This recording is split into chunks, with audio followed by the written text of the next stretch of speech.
Good evening to one and all. Welcome you all to the daily Indian Express newspaper analysis for the date 23rd November 2023, brought to you by Ganesh IAS Academy. Okay, let's get into the today's newspaper analysis. So mentioned here are the list of articles which we are going to have the analysis in the upcoming slide. So have a look at it.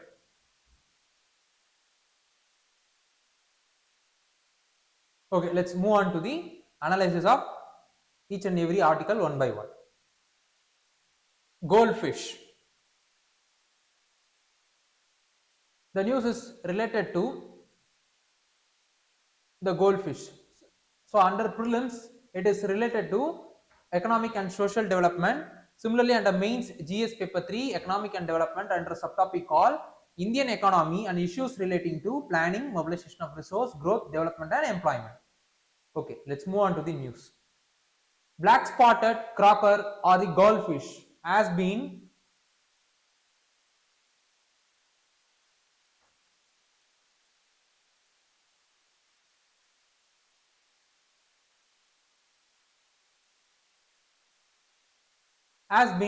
declared as Gujarat's state fish. So this is what the news is.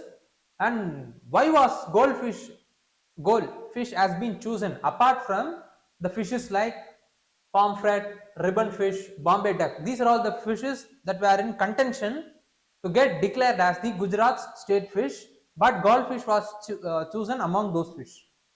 Why? Because of its economic value and its uniqueness, and it is found in the region that stretches from Persian Gulf to Pacific Ocean. And by declaring the goldfish as the state fish, it will enable the state to conserve this species.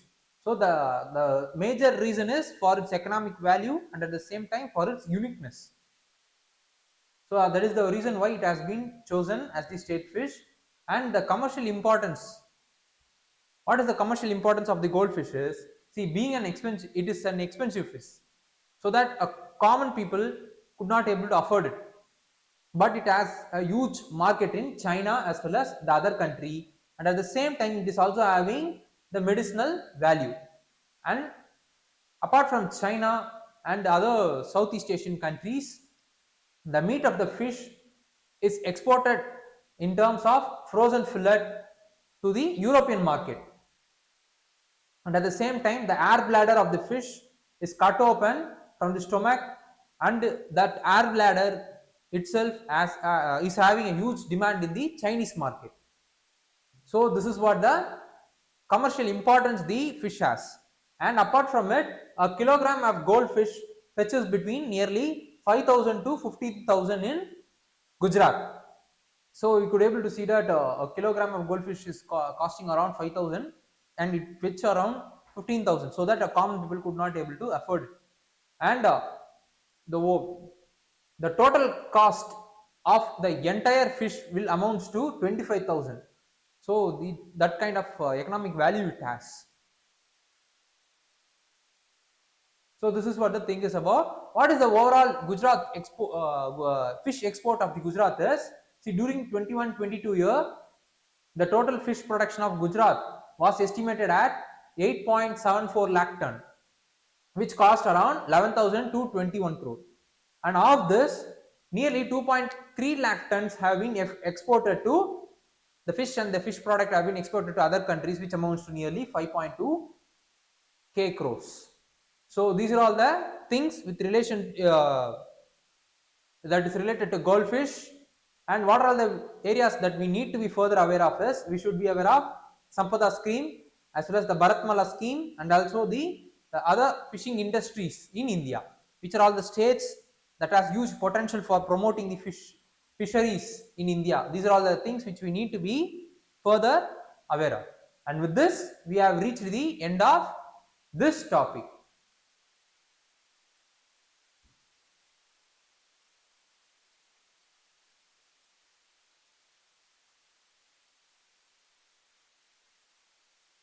CAG Comptroller Auditor General MURMU has been elected as Vice Chair of the United Nations External Auditors Panel.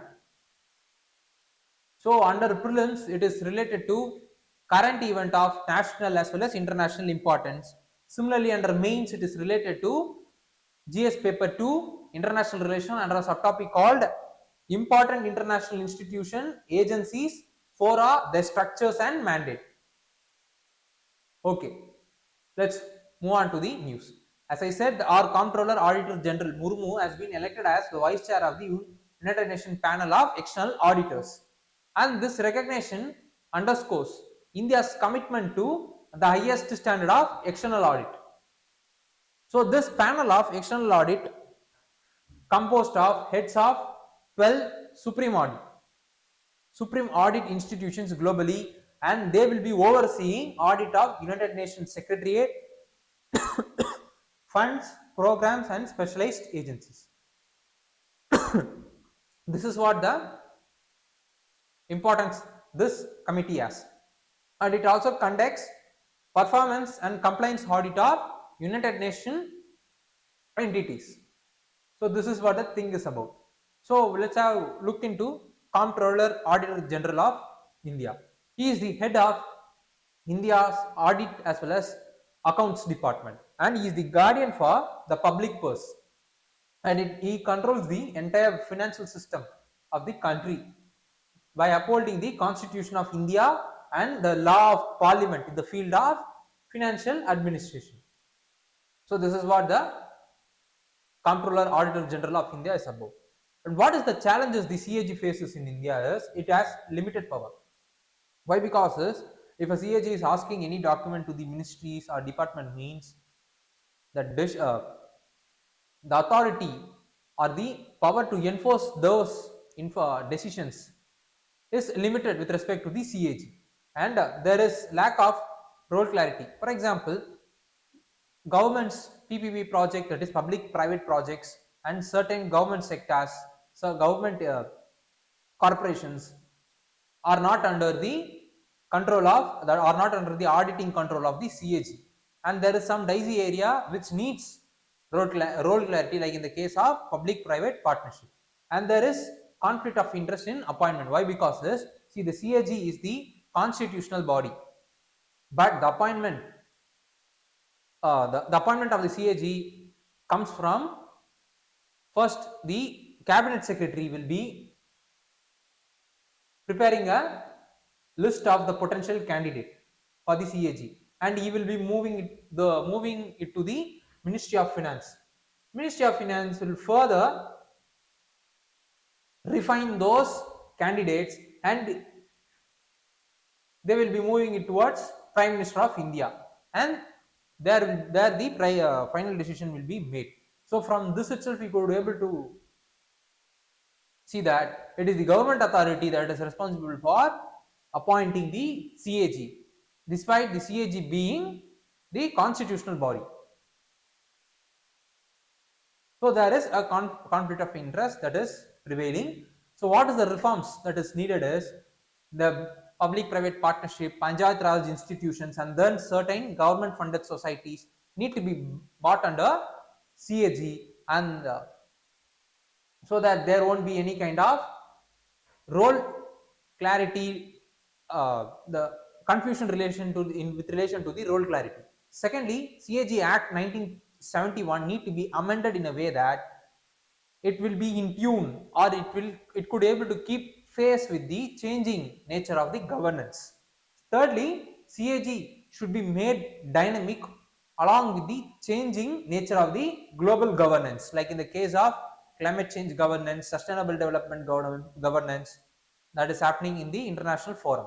And then the transparency in the appointment of the CAG need to be ensured, because he or she is the constitutional authority, and then the CAG's orders need to be enforced strictly. The power to enforce the CAG orders need to be enhanced. So these are all the reforms the CAG that need to be made in the CAG. So what are the further things which we need to be further aware of is, we should be aware of what is audit and what is the different types of audit that is followed in India.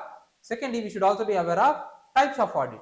Thirdly, we should also be aware of what is Public Accounts Committee, how many members are present in it, and how many Lok Sabha as well as Rajya Sabha members are present in it, how they are appointed, what is the period of tenure, and what is their objectives. These are all the other things which we need to be further aware of.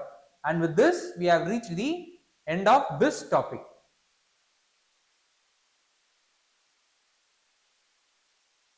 Benefits of joining IPEF's trade pillar unclear. Official. The news is related to still a lack of decision in the trade pillar of the Indo-Pacific Economic Framework.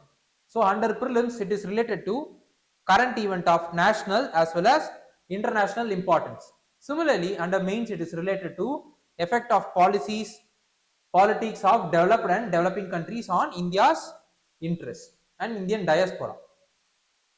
See, the last round of the 7th round of the trade pillar has taken place recently, but the last round doesn't saw any kind of tangible result in the trade pillar. Why? Because members of those IPEF are hesitating to take commitment because they could not able to see any kind of potential benefit out of the trade pillar. So that is why the trade pillar is right now in the negotiation stage and the decision has not yet been made. So the IPEF agreement, as I said, refers the IPEF agreement means to avoid the restrictions on food and agriculture import as well as export. See, recently government of India is using export restriction as one of the tool to ensure that the domestic supply is maintained, which in turn will ensure inflation in the containing in the economy. So this is what the method that has been taken by government in recent times, like in the case of restricting the export of wheat, restricting export of the non-basmati wheat, white rice, so on and so forth.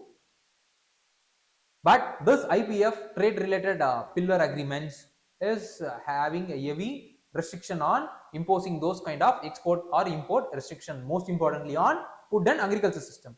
So this is the sensitive area. That is the reason why most of the countries could not able to agree with those pillars. So what does this Indo-Pacific Economic Framework is about?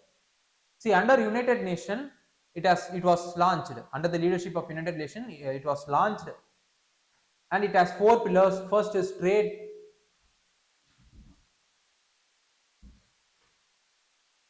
Second is supply chain. Third is clean energy, decarbonization and infrastructure, and fourth is tax and anti-corruption.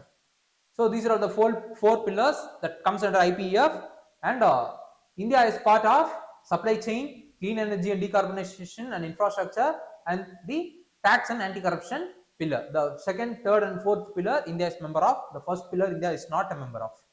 And significance, it will enhance the significant step that has been taken by the global countries for free and fair trade between the countries. So what the significance it holds for India is, it ensures the enhanced cooperation between the like-minded countries in terms of trade and also in terms of making the supply chain as resilient, and in terms of ensuring the infrastructure funding, and in terms of taxation as well as anti-corruption activities. Secondly, it ensures flexibility. So in the case of conventional trade agreement, we need to follow all the rules and regulations that is made under the agreement. But in the case of IPEF, it is not like conventional agreement where the flexibility lies. If we are not satisfied with certain part of the agreement, we could back away from those agreement. If we are satisfied with those certain section of agreement, means we could able to participate in those agreements, like those part of the agreements. Thirdly, it ensures the comprehensive or consensus in the Indo-Pacific plan. So this is what the significance it holds for India. And what need to be studied further is, we should know about what is SEO, what is BRICS, and what is ADB, that is Asian Development Bank, Asian Infrastructure Investment Bank, and RCEP. These are all the other things which we need to be further aware of. And with this, we have reached the end of this topic.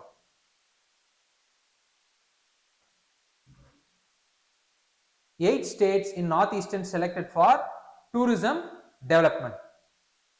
So since the news is related to development of tourism sector. Under prelims, it is related to economic and social development, sustainable development, poverty, inclusion, demographic and social sector initiative.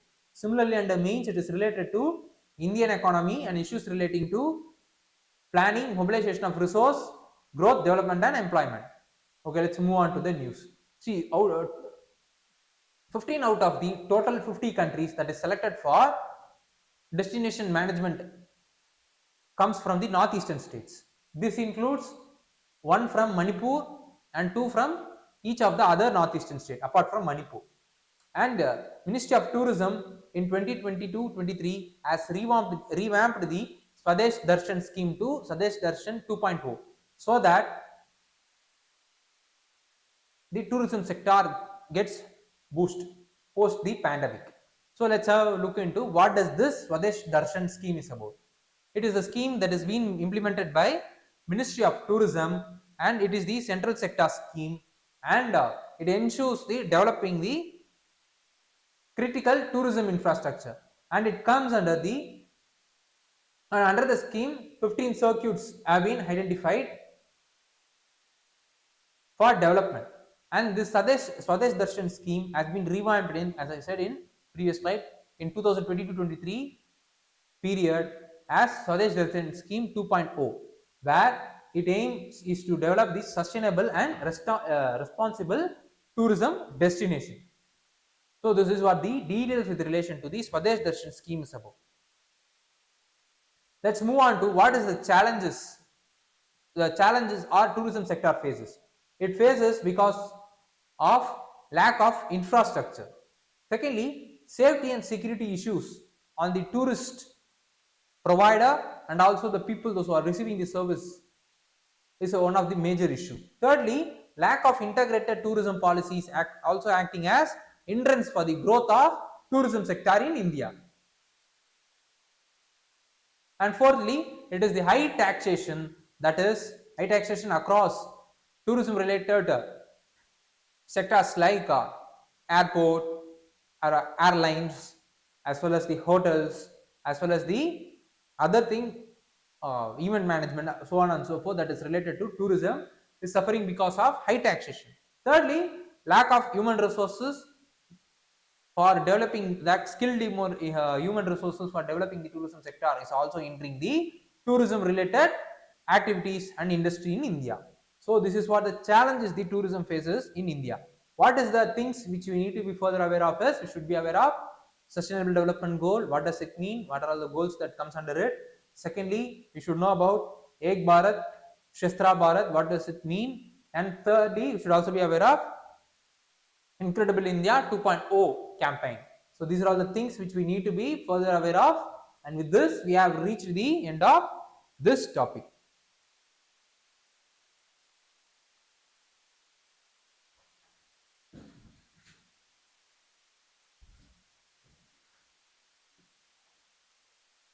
C is the truce. So recently a truce has been made between Israel and Hamas for 4 days for the exchange of hostages between the two parties. So under prelims it is related to current events of national as well as international importance. Similarly under mains it is related to effect of policies and politics of development which comes under GS paper 2 international relations. So let's move on to the news. The humanitarian pause has been established in Gaza and it is only a pause and not a ceasefire. And it is the 4-day window as I said where the needed aid for the civilians, those who are affected by the war, will be provided. And the term was brokered by Qatar, Egypt as well as US. And it requires the cessation of violence and exchange of 50 Israel hostage held by Hamas and in return for Palestinian prisoners held by Israel. So this is what the thing is about, and this article talks about this humanitarian truce need to be, the Israel need to extend this truce into ceasefire.